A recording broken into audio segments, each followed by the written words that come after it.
আজকে আমার সোনামা আমার কাছে আবদার করেছিল ম্যাগি খাবে, তার জন্য দেখো সোনামা আবদার করেছে আর আমি করব না তাই হয় চলে গেলাম ম্যাগি বানাতে। আর এদিকে দেখো ম্যাগিটা সেদ্ধ করতে বসিয়ে দিয়েছি, 2 প্যাকেট ম্যাগি নিয়েছিলাম। আর এখানে বাড়িতে ছিল যেহেতু আলু আর পেঁয়াজ আর ডিম নিয়েছিলাম। আজকে ম্যাগিটা আমি চাউমিনের মতো তৈরি করব। এদিকে দেখো আলু পেঁয়াজ সমস্ত কিছুটা কিন্তু আমি কেটে নিয়েছি, আর এদিকে ম্যাগিটাও সেদ্ধ করে ঢেলে নিয়েছি জল ঝরাতে। তারপর দেখো ডিমটা আমি ফাটিয়ে দিয়ে দিয়েছি কড়াতে, একটু নুন দিয়ে, সামান্য পরিমাণে নুন দিয়ে ডিমটা কিন্তু আমি ভেজে তুলে নেব।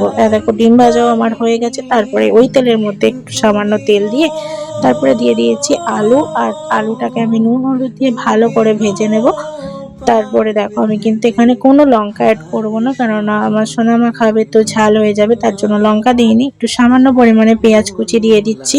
তো পেঁয়াজটাকে আর আলুটাকে ভালো করে আমি কিন্তু ভাজা ভাজা করে নেব। তারপর ভালো করে ভাজা ভাজা হয়ে যাওয়ার পর আমি কিন্তু এখানে ম্যাগিটা অ্যাড করে দেব। ম্যাগিটা অ্যাড করে দেওয়ার পর আমি যে ম্যাগি মশলাগুলো ছিল শুধুমাত্র সেই মশলাগুলোই কিন্তু এতে অ্যাড করছি। তো তোমরা কে কে এইভাবে ম্যাগি রান্না করে নিজেদের বাচ্চাদেরকে খাওয়াও অবশ্যই কমেন্ট করে জানাবে। আর এইভাবে ম্যাগিটা খেতে না খুব টেস্টি হয়।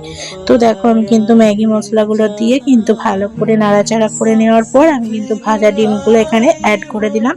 তো দেখো আমার কিন্তু ফাইনালি কিন্তু একটু নাড়াচাড়া করে নিয়ে নামিয়ে নিলেই কিন্তু আমার কিন্তু ম্যাগি চাউমিন কিন্তু রেডি হয়ে যাবে। তো তোমাদের কেমন লাগলো এই ছোট্ট মিনি ব্লগটা অবশ্যই কমেন্ট করে জানাবে। দেখা হবে নেক্সট ভিডিওতে।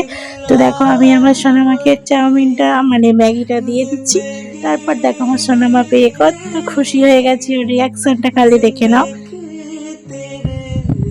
এইভাবে বাচ্চারা কোনো জিনিস আবদার করলে আর সেটা ঘরে থাকলে বানিয়ে খাওয়াতে কিন্তু খুবই ভালো লাগে। দেখো ওর কিন্তু খুবই পছন্দ হয়েছিল।